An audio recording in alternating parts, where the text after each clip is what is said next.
my vanished youth. I used to smoke DMT, and I smoked the DMT, and it was wild. It went on for a long, long time. It was very intense anyway. And suddenly, right in the middle of this trip, this woman came back from Easter vacation, came charging up onto the front porch of this house, and threw open the front door and ran into my bedroom door and started beating on my door furiously.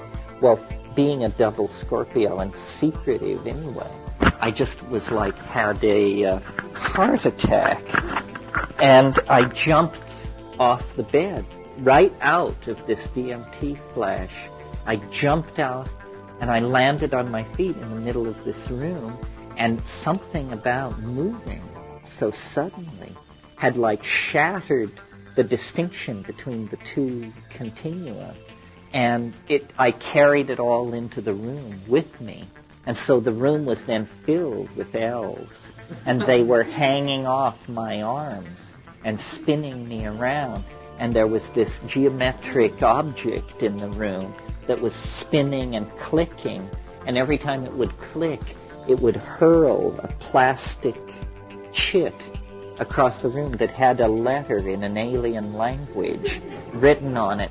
And these elves were screaming and bouncing off the walls. This machine was spinning in the air. These chits were ricocheting off the walls. And I was trying to deal with Rosemary in the middle of this. And, it was a too muchnness. It was a case of seeing too deeply into it.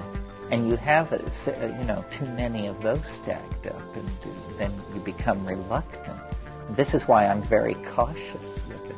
The notion of having enough chutzpah or will or something to want to try and use this stuff, I can hardly imagine using it.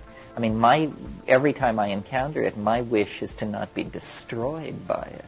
And the idea of using it for anything just seems like blasphemy, And probably is blasphemy. It's probably a good way to get cut down to size.